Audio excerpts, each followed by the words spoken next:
You are now listening to theGrio's Black Podcast Network, Black Culture Amplified. I'm Touré. Star Stories is brought to you by theGrio Black Podcast Network, home of The Blackest Questions with Dr. Chrissy Greer and Dear Culture with Panama Jackson. This episode of Star Stories is about Snoop Dogg.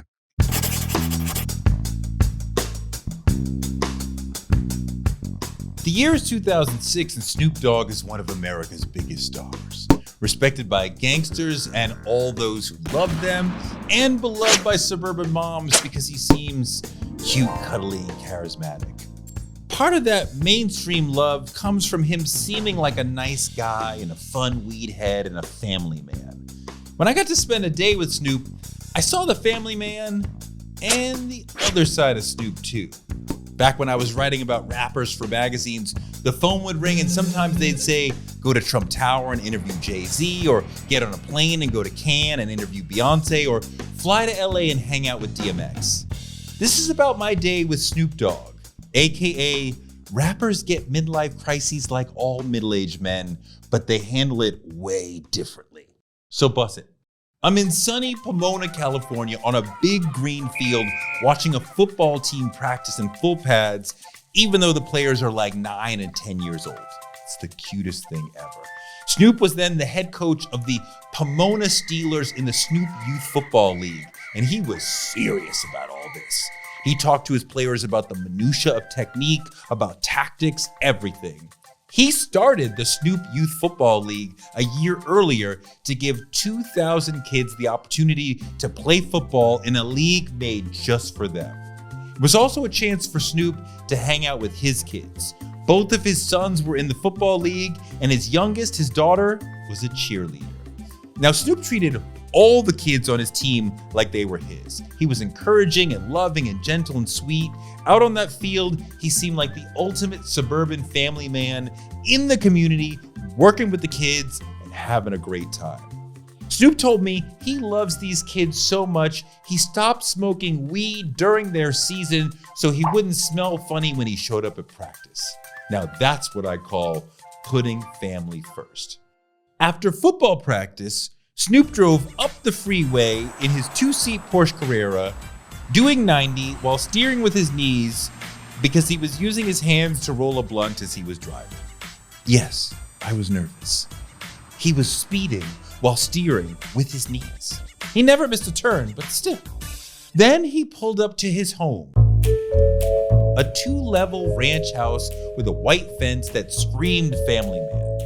The exterior was giving heavy Brady Bunch vibes. Nothing about it said rap star lives here. It was super family man home. And then we went inside and we walked past the living room, which had once belonged to Snoop, but he had somehow lost the room to his kids. They outnumbered him and he begrudgingly accepted the defeat. He sighed as he looked into the room and saw the kids all over the couch and said, "This used to be mine." In that moment, he seemed like so many middle-aged dads who compromise with their kids because they're good dads. But because he's Snoop, there's more in the backyard. There's a man-sized wooden doghouse, like a man cave playhouse. It had one room, and in that one room was one TV, smaller than the one in the living room, and one couch, also smaller than the one in the living room. Just big enough to seat 2 grown men. So me and Snoop sat knee to knee watching the TV, and we watched footage of the little football team that they were going to play next week. He had already hyper-analyzed their star running back's tendencies and was now breaking down the child's football style to me in detail that would have made Bill Belichick think about hiring Snoop to coach defense. I mean, we're sitting there talking about the intricacies of Pee Wee football. It was beautiful. His love for football and for his kids was intertwined in this thing. We were in peak family man vibe. But there was one thing in that room that kept calling out to me. There was only one image on the walls, and it sat right over the couch, a large framed photograph of Snoop at a party in a mink, beside Diddy in a mink, and in the middle of the two of them was another man in a mink. He was much shorter and much older than them, but devilishly stylish. The photo seemed important. It was in the room in a space of reverence above the couch, but I didn't know why. I vibed that to Snoop, the other man was the star of the photo, but who was he? I said to Snoop, "Who's the other guy?" Snoop said, "That's my father-in-law. In the 70s, he was one of the biggest pimps in Long Beach." Oh, I started to understand, but not really. He was family with a major pimp. And while lots of rappers talked about pimping as a sort of analogy, now I'm saying, was Snoop not being symbolic when he talked about pimping? I recalled a rather bizarre moment from a few years earlier where Snoop showed up to an award show with two women on leashes. Of course, he was holding the handle. And at the time, I thought they were actresses just playing along, creating award show hype. But now I'm like, wait a minute, what? So I asked him, what was that? And he said, "Oh, I was just flexing my pimp muscle and letting people see how real pimps do it. It really was pimping." He said, it really was pimping with so much feeling that I couldn't help but think he was saying that he was then a professional pimp. So I asked him, and he said, yeah. For about 2 years in the early 2000s, from about 2002 until 2004, he was a professional pimp. He said, "I wouldn't even say a real pimp, I'd just say I had it like that." At that point, I didn't even know what to ask, so I just sat back and listened to his story. He said, "See, pimping was my natural calling, and once I got involved with it, it became fun. It was like shooting layups for me.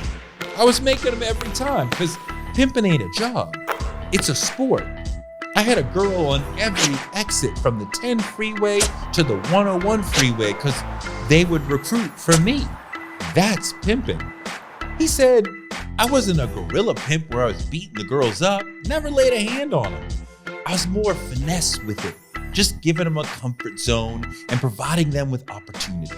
A little later, Snoop met the Bishop Don Magic Wand, a pimp in Chicago for more than 3 decades. They became friends, and the Bishop led Snoop even deeper into the world of pimping. He was still out cripping sometimes. Snoop said, "I'm not gonna say I was putting in work, but I was into a lot of stupid gangbang stuff. I would go do stuff." This is at a time when he was already a very well-known rapper and actor. But then Snoop said, Bishop would say, "Let's go get your hair did. Let's go to the Players Ball. Let's go to Chicago to do this pimp thing." Stuff that I had never seen before. Getting into all that may have saved my life.